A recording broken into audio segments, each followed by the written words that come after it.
성도 여러분, 신약시대의 교회 중에서 가장 문제가 많은 교회 두 교회를 뽑자면 어떤 교회이신지 아십니까? 변상규 목사님이 주로 잘 설교하시는 이제 요한계시록의 라오디게아 교회와 오늘 본문 말씀에 고린도 교회가 있습니다. 특별히 라오디게아 교회는 오직 칭찬한 것이 없었고 비판만 받았었고요. 그리고 이 고린도 교회는 그래도 비판이 있었지만 나름 열심히 살려고 했던 모습들이 있었습니다. 그런데 다만 질서가 없어서 사도 바울이 이 교회에 대해서 편지를 정확하게는 3통을 썼습니다. 그리고 오늘 우리가 읽는 66권의 정경 중에서 사도 바울의 편지가 되어서 성경이 나타난 성경이 바로 고린도 전후서의 내용입니다. 이 고린도 전서의 내용을 보면서 우리는 한국 교회의 모습을 바라볼 수 있을 것 같습니다.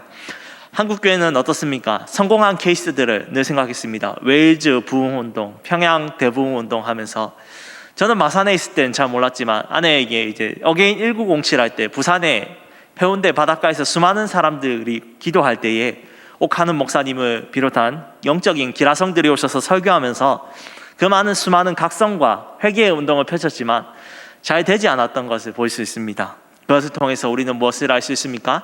성공한 케이스를 따라가기에는 참으로 힘든 게 있습니다.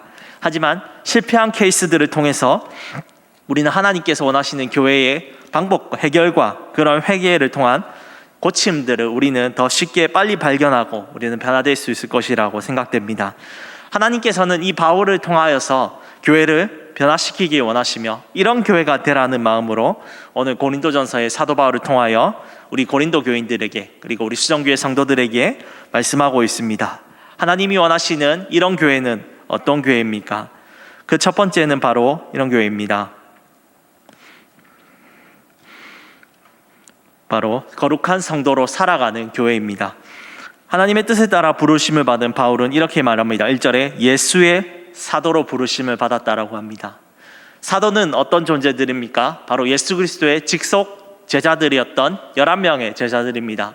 한 명이었던 유다는 예수님을 팔았기 때문에 그는 정식적인 이제 사도로서 인정받지 못했습니다. 그리고 그의 자리를 대신해서 마띠아가 되면서 총 12명이 사도가 되었었고 그 외에 특별한 사도로서 예수님께서 환상 중에서 직접 사울에게 나타나셔서 그를 이방의 사도로 불러내셨습니다. 바울은 이것을 통해서 자신이 하나님께도 보냄받은 사도라는 것을 말하고 있습니다. 사도는 어떤 사람들입니까? 사도의 영어의 뜻은 아포스톨로스라는 뜻으로 바로 보내심을 받은 자라는 뜻입니다. 그들은 예수 그리스도를 직접 만나고 예수님께 배운 직접적인 가르침을 듣고 깨달아서 설교함을 통해서 수많은 사람들을 전도하는 사람들이 바로 사도들이었습니다. 그런데 고린도 교회에 한 가지 문제점이 있었습니다. 사도 바울이 이 고린도 교회를 너무 사랑하여서 1년 6개월 동안 목회를 하였습니다. 그것보다 더 많이 길게 목회한 지역을 따지면 에베소 교회가 3년 정도 했습니다. 사도 바울이 에베소 다음으로 가장 많이 사랑하고 목회를 했던 곳이 바로 이 고린도 교회인데 이 고린도 교인들이 바울에 대해서 의심하기 시작했습니다. 그 안에 있는 내부적인 여러 가지 문제들이 있었고요. 그리고 수많은 이단들이 사도 바울을 향해 이렇게 얘기했습니다. 바울 너는 사도가 아니야 라고 얘기했습니다. 그래서 바울은 그러한 것들에 대해서 항거하고 또 변명을 하기 위해서 바울은 이렇게 얘기합니다. 나는 예수 그리스도의 사도라고 말합니다. 이것에 대해서 바울이 가지고 있는 직분의 무게가 얼마나 큰지 알았습니다. 사도는 자신의 것을 위해서 사는 사람이 아니었습니다. 바로 예수 그리스도의 그 복음을 전파하기 위해서 자신의 목숨조차도 아까워하지 않고 1년 6개월의 시간을 사랑으로 섬겼던 고린도 교인들에게 자신이 진실한 사도라는 것을 증거하고 있습니다. 또 바울은 이 성도들을 향하여서 어떻게 얘기하고 있습니까? 거룩한 성도라고 얘기하고 있습니다.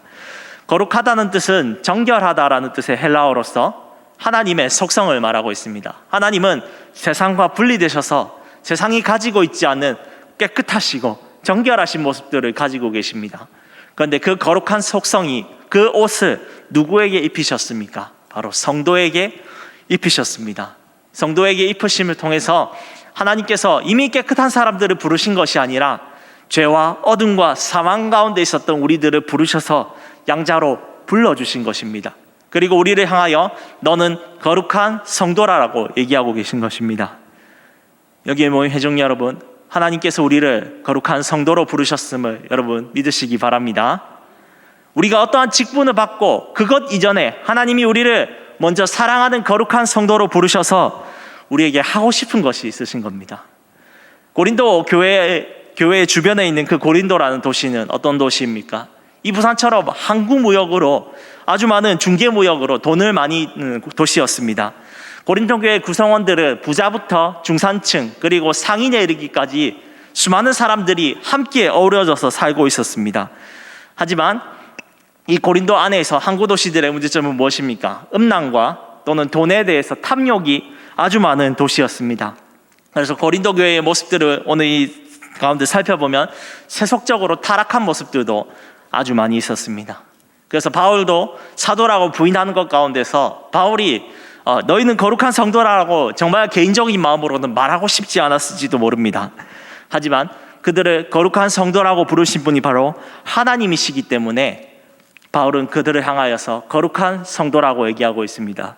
그리고 그들이 거룩한 성도로 살아가기를 촉구하고 있습니다. 우리는 물론 거룩한 성도로 살아야 됩니다. 하지만 우리의 먼저 본성이 무엇입니까? 우리는 전에는 멸망의 자식이고 죄의 노예입니다.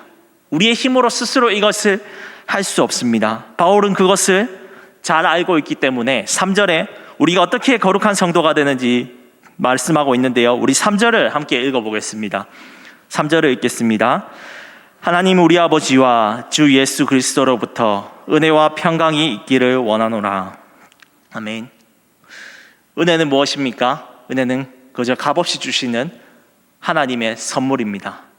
바로 그 은혜를 통하여서 우리가 무엇임을 깨닫습니까? 우리가 아무것도 내세울 수 없고 우리가 어떠한 의도 표현할 수가 없고 하나님 앞에 서면 영원히 죽을 수밖에 없는 죄인인데 오늘 그 예수 그리스도께서 그의 십자가에 달려 죽으시고 부활하신 그 은혜로서 이 고린도 교회 성도들을 그리고 오늘 우리를 구원하셨고 우리를 하나님의 백성으로 삼으셨습니다. 이것이 은혜입니다. 그리고 또 은혜는 무엇입니까? 생활을 살아갈 때에 내가 숨 쉴 수 있는 것. 여러분 코로나가 생겨나 보니까 미세먼지도 없고 또 하나님 앞에서 이 코로나가 없을 때에 세상에서 공기를 마시고 자유롭게 살아가는 것이 얼마나 큰 은혜였는지 모릅니다. 우리가 마스크 안 쓰고 19년 때까지 다닥다닥 붙어서 하나님 앞에 즐겁게 예배 드리던 그 모든 것들이 얼마나 감사하고 큰 은혜였는지 여러분 이렇게 고난이 와보니까 깨닫게 되었습니다. 그리고 무엇입니까? 우리가 하나님 앞에서 맛있게 밥을 먹을 수 있고 일어설 수 있는 두 다리가 있다는 것, 그것이 얼마나 큰 은혜인지 모릅니다.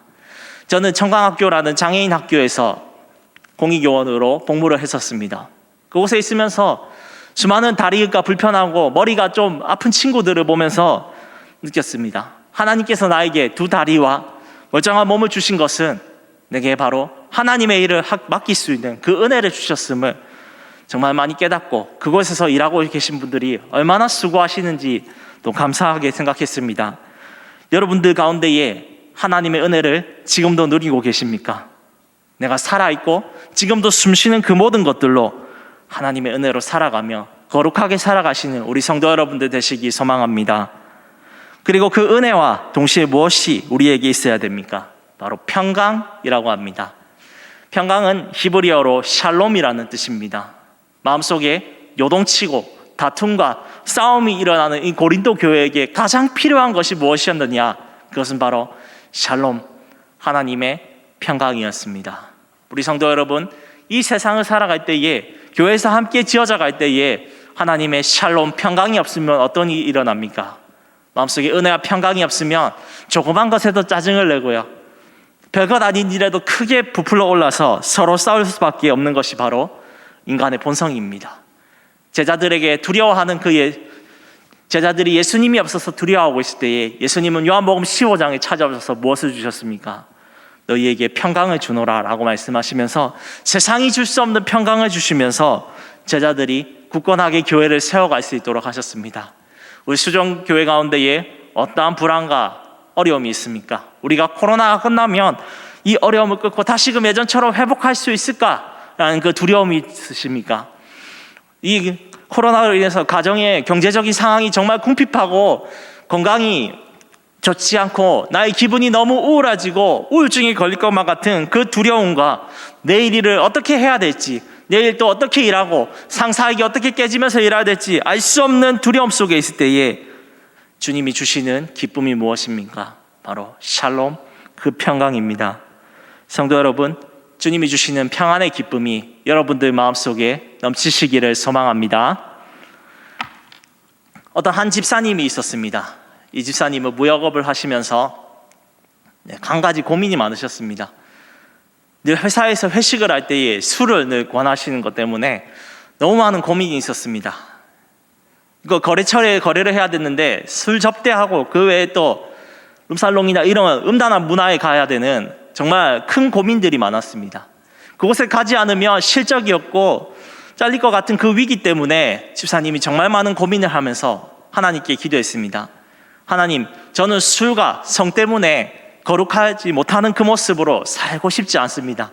제가 더 좋은 곳에서 그리고 하나님을 찬양하고 거룩하게 일할 수 있도록 주님 도와주십시오라고 집사님이 기도하실 때에 하나님께서 그 집사님을 외국 기업에 넣어주시고 그 모든 술 접대하지 않고 성적인 일을 하지 않아도 하나님께서 집사님이 온전하게 일에만 집중할 수 있도록 도와주셨습니다. 성도 여러분, 하나님께서 우리가 거룩하게 은혜와 평강으로서 살아갈 때에 우리의 삶도 책임져 주실 줄 믿으시기 바랍니다. 출애굽기 19장 6절에서 하나님께서는 말씀하십니다. 너희가 내게 대하여 제사장 나라가 되며 거룩한 백성이 되리라. 베드로전서 2장 9절에서는 이렇게 말씀합니다. 그러나 너희는 택하신 족속이요 왕같은 제사장들이요 거룩한 나라요 그의 소유가 된 백성이니 이는 너희를 어두운 데서 불러내어 그의 기이한 빛에 들어가게 하신 이의 아름다운 덕을 선포하게 하려 하심이라. 주님께서는 이스라엘 백성들을 통해서 구약시대의 하나님의 나라가 이 이스라엘 백성들을 통해서 차원이 다른 수준 높은 삶을 통해서 하나님이 누구이신지 나타내기를 원하셨습니다. 그리고 오늘 신약시대에 이 고린도 교회처럼 좀 안 되는 것 같은 교회도 오늘 문제 많고 언론과 매스컴에서 논란과 욕설 가운데 있는 그 한국 교회조차도 하나님께서 사랑하십니다. 그리고 택하신 족속으로 거룩한 백성으로 부르셔서 우리를 당신의 아름다운 덕을 선포하게 하려는 그 백성으로 삼으셨습니다. 성도 여러분, 그것을 부르심에 확신을 가지시기 바랍니다. 그것을 가지고 우리는 어떻게 살아야 되겠습니까? 우리는 거룩하게 살아야 됩니다. 제가 예시를 드린 그 집사님처럼 때로는 직장과 가정의 삶 속에 거룩하게 사는 것 때문에 손해를 볼지 모릅니다. 그것은 어리석은 삶이라고 할 것입니다. 부동산에 대한 잘못된 투기와 돈에 대해서 단타적으로 열심히 돈을 벌어서 끌어모아야 되는 것이 이 땅에 살기 위한 조건이라고 말할지 모릅니다. 회사와 정치의 일을 할 때에 저세술로서 다른 사람을 짓밟고 올라가는 것이 끝까지 오래 삼는 길이라고 세상은 말할지 모릅니다. 하지만 교회는 어떠한 삶을 살아야 됩니까? 정직과 공의와 평화가 있는 교회가 되는 것이 하나님께서 원하시는 거룩한 교회의 모습입니다. 여러분, 우리는 이 교회의 모습들 가운데에서 사랑과 평화를 통하여서 거룩한 모습들을 나타내기를 소망합니다. 그리고 예수 그리스도 안에 주시는 그 은혜와 평화로서 내 안에 먼저 차고 넘치기를 원합니다. 그 차고 넘치는 은혜 가운데에 나의 사랑하는 친구들과 교회의 동역자들을 볼 때에 예수 그리스도의 은혜와 평안이 없는 동역자들에게 그 평안과 기쁨을 나누어주는 우리 함께하는 수정교회 성도 여러분들 되시길 믿음으로 소망합니다. 주님이 원하시는 기쁨이 넘치는 거룩한 교회 되기를 소망합니다. 두 번째로 주님이 원하시는 교회는 어떤 교회입니까? 두 번째는 은사를 바로 사용하는 교회입니다. 우리는 보통 어렵고 힘든 상황에 처하면 감사기도 내용을 쓰기가 참 쉽지 않습니다. 제가 100가지 감사기도 제목을 써보기로 했는데요, 참 쉽게 쓰니까 쓸 게 많이 없었습니다. 그런데 바울에게 이 고린도 교회에 대해서 감사기도 제목을 쓰라 하는 것은 정말로 쉽지 않았을 겁니다. 앞서 제가 설명했듯이 고린도 교회는 바울에 대해서 어떻게 표현했습니까? 너는 사도가 아니다 라고 바울을 깎아내리고 미워하고 시기했던 교회였습니다. 하지만 바울은 감사했습니다. 매일 다투고 싸우고 성찬으로 싸우고 간음하고 바울을 사도라고 인정하지 않는 교회를 향해서 감사하면서 먼저 얘기합니다. 그는 먼저 고린도 교회가 가지고 있는 모든 일과 모든 언변과 모든 지식에 있어서 풍족하다고 칭찬합니다. 이러한 언변은 그리스 로마 시대 가운데에 웅변과 철학에 대해서 훈련을 받는 대화 능력을 배웠습니다. 항구 도시이고 또 그 항구 도시에서 사람들과 관계를 맺고 대화를 하기 위해서 이 고린도 교인들은 생업을 위해서 열심히 이러한 능력들을 길렀던 것 같습니다. 그래서 이런 것들을 통해서 교회에 대해서 하나님을 향한 지식들이 두루두루 자라게 되었습니다. 그리고 그리스도인들은 하나님을 아는 것을 더욱더 깨달아 알아서 바울이 1년 6개월 동안 가르쳤던 복음의 증거들, 그것에 대해서 1장 6절은 무엇이라 표현합니까? 그리스도의 증거라고 합니다. 이것을 조금 더 직역해서 풀어보자면 그리스도를 향한 증거라고 말씀합니다. 이것은 바울이 1년 6개월 동안 고린도 교인들과 늘 언제나 함께하면서 예수님께서 우리를 위해 죽으시고 다시 살아나시고 우리가 어떻게 하면 거룩한 삶을 살 것인지 얘기했던 그 모든 복음의 총집합을 바울이 늘 언제나 얘기했습니다.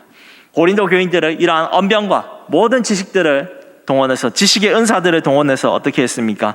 너희 중에 견고하게 되었다라고 말합니다. 여러분, 은사를 통해서 우리가 추구해야 될 것은 무엇입니까? 바로 견고하게 되는 것입니다. 먼저는 이 견고하게 되는 것은 어떤 의미가 있습니까? 첫 번째로 인격이 온전하게 되어지는 것입니다. 여러분, 은사를 가지는 사람들은 무엇을 누려야 됩니까? 바로 예수 그리스도의 복음을 누리고 체험함을 통해서 나의 인격이 변화되는 것입니다. 단순히 우리가 말했던 방언과 예언과 신유의 은사를 통하여서만이 은사가 있는 것이 아닙니다. 다른 사람을 섬기고 찬양을 할 수 있고 또 보이지 않는 곳에서 섬기는 그 봉사와 그 헌신을 통하여서 하나님께서는 우리를 견고하게 하시는 것입니다. 여러분, 은사를 통하여서 내가 높아지고자 하십니까? 그렇다면 그것은 교회를 견고하게 하지 않습니다. 또는 나의 인격을 견고하게 만들지 않습니다. 여러분, 수많은 은사가 있다 할지라도 내 안에 먼저 예수 그리스도의 복음으로 인한 감격과 변화가 없다면 하나님께서는 그것에 대해서 헛된 것이라고 말하고 있습니다. 오직 우리는 그 은사들을 통하여 예수 그리스도를 아는 지식이 자라나 우리의 인격이 거듭나고 변화되기를 소망합니다.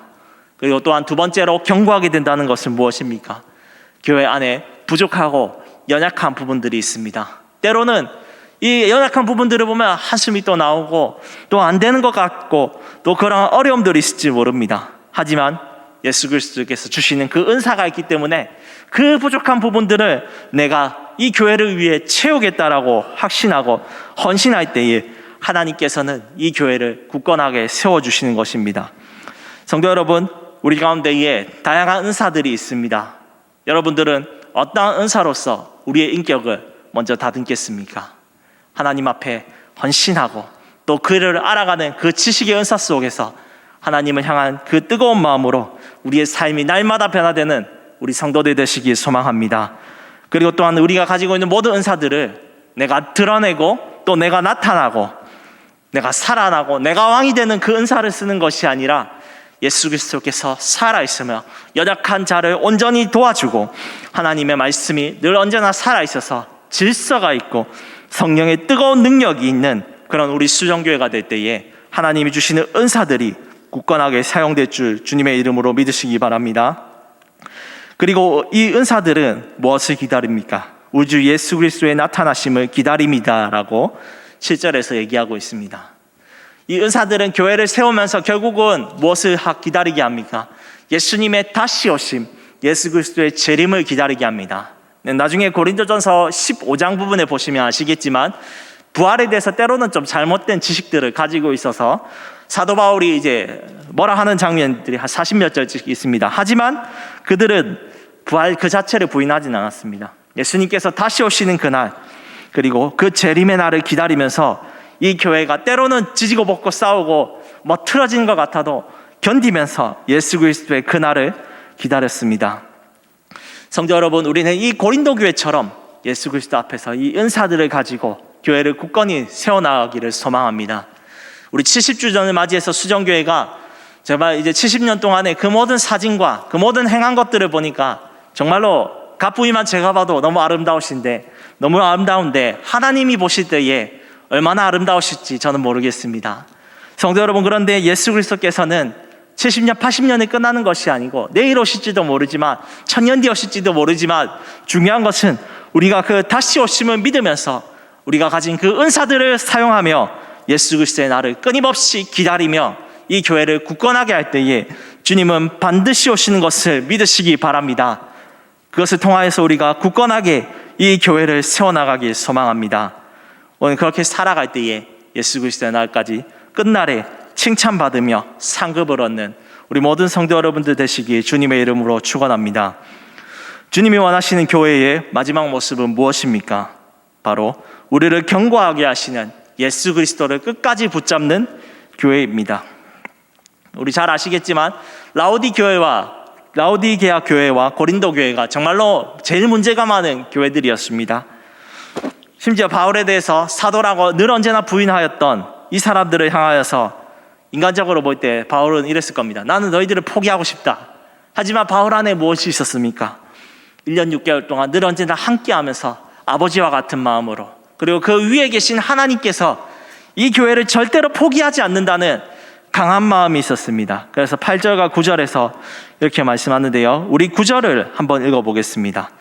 함께 읽겠습니다.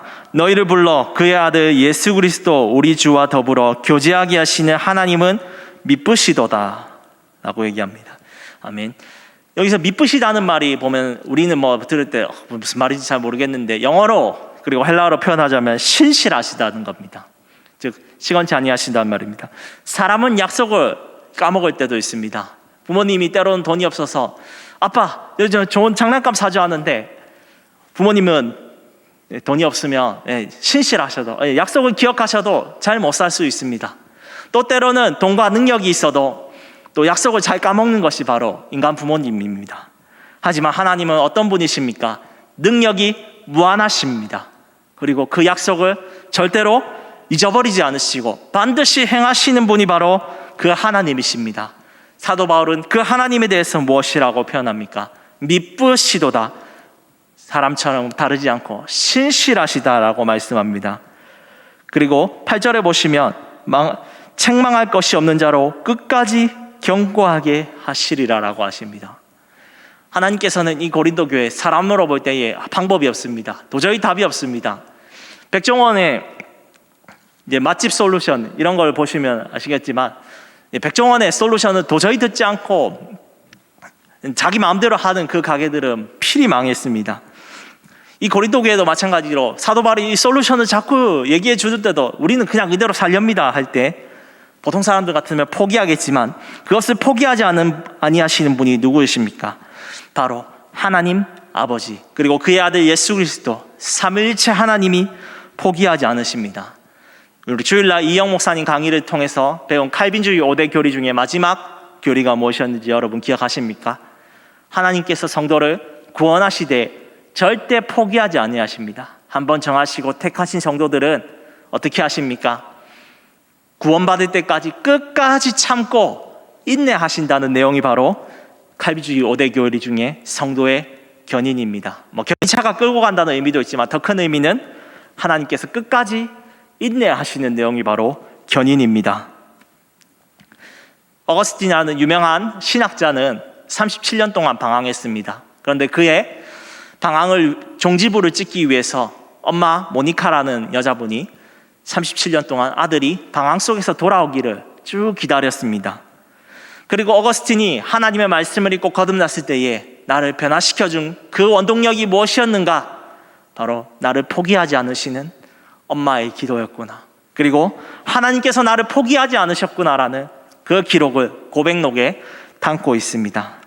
성도 여러분, 많은 교회 현상들 중에 이러한 한국 교회의 실망스러운 모습들이 고린도 교회보다 더 많이 나타났습니다. 부정을 저지르고요, 또 서로 치고받고 싸우고요, 수없이 많은 사회적으로 지탄을 받는 모습들을 보면서 소위 말하는 교회의 젊은 세대분들과 또 상처받은 분들이 한 집단을 만들었습니다. 그것은 어떤 사람들이냐면 가나안 성도라고 합니다. 혹시 유튜브를 보면서도 가나안 성도들이 계실지 모르겠습니다. 바로 가나안 성도는 어떤 사람들이냐면 반대로 이제 거꾸로 뒤집어서 교회를 안 나가겠다는 사람들이 있습니다. 교회 볼 때 사람들과 관계를 맺으면 상처를 받고 또 해봤자, 나의 아픔을 털어놓아봤자 그것을 흉보는 것밖에 없기 때문에 나는 교회를 가지 않겠다라고 하는 사람들이 점점 많아지고 있습니다. 저는 그런 사람들을 향하여서, 아니면 또 이 교회에 향하여서 한국 교회가 도저히 깨끗해질 수 없고 도저히 답이 없다라고 생각하는 사람들을 향하여서 하나님께서는 오늘 이 말씀을 통해 얘기합니다. 그럼에도 주님이 세우신, 피를 흘려 세우신 그 교회를 예수님은 포기하지 않으신다는 것입니다. 혹시 그리고 이 유튜브에서 가나안 성도님들이 계신다면 저는 말씀드리고 싶습니다. 한국 교회를 하나님께서 아무리 답이 없고 또 때로는 무너져가는 것 같아도 하나님이 포기하지 않으시고 붙잡고 계심을 여러분 믿으시기를 바랍니다. 그리고 내 삶이 아무리 방탕하고 어지럽고 하나님 앞에 도저히 나아갈 수 없는 것 같아도 나를 부르신 주님, 그분이 나를 끝까지 거룩하게 만들어주시는 분임을 하나님은 오늘 붙잡으시며 말씀하십니다. 성도 여러분, 우리 수정교회 70년, 80년, 그리고 1000년, 그리고 주님이 다시 오시는 그날까지 때로는 부족한 모습들이 보일 수도 있습니다. 때로는 넘어지고 쓰러지는 모습들이 혹시 있을지 모르겠습니다. 하지만 우리는 그 가운데서 우리를 끝까지 붙잡으시며 인내하시는 그 하나님 아버지의 신실하심을 여러분 믿으시기를 소망합니다. 우리는 때로는 실패하고 때로는 넘어질지라도 그 하나님 아버지께서 이 교회를 견고하게 세워가실 것입니다. 그것을 통하여서 우리 사랑하는 수정교회가 주님 오시는 그날까지 믿음을 증명하는 하나님의 신실한 교회가 되기를 주님의 이름으로 축복합니다. 교회는 죄인들의 병원이라고 말씀합니다. 병원은 어떤 곳입니까? 환자가 아프면 약을 투여하고 의사가 또 진찰을 보고 수술을 하는 그런 곳입니다. 참된 우리의 영적인 의사 예수 그리스도께서 죄인을 부르셔서 우리를 성도로서 수술하시고 또 우리를 거룩한 모습으로 살도록 부르셨습니다. 성도 여러분, 그러므로 우리는 이 거룩한 교회, 성도로서 부름받은 그 모습 그대로 이 사도 바울의 마음처럼, 이 하나님의 마음처럼 오늘 하루도 살아가시기를 소망합니다. 먼저 우리에게 주시는 그 거룩한 성도의 이름답게 살아갑시다. 옛날에 나의 옛 사람의 모습처럼 분내고 투쟁하고 다투던 그런 모습들이 아니라 하나님 앞에 거룩하고 생명 있고 사랑이 넘치는 그 은혜와 평강으로 살아가는 우리 모든 성도들이 됩시다. 그리고 두 번째로, 나를 나타내는 사람들이 아니라 은사를 통해서 약한 자를 세워주고 보이지 않는 곳에서 헌신하는 은사가 활용되고 온전하게 하는 교회가 든든하게 세워지는 우리 수정교회 그리고 한국교회가 됩시다. 그리고 마지막으로 예수 그리스도의 날까지 우리가 때로는 넘어지고 쓰러지더라도 우리를 포기하지 않고 신실하신 그 주님을 바라보며 이 한 주도 교회가 함께 힘써서 예수 그리스도를 닮아가는 교회가 되기를 주님의 이름으로 소망합니다.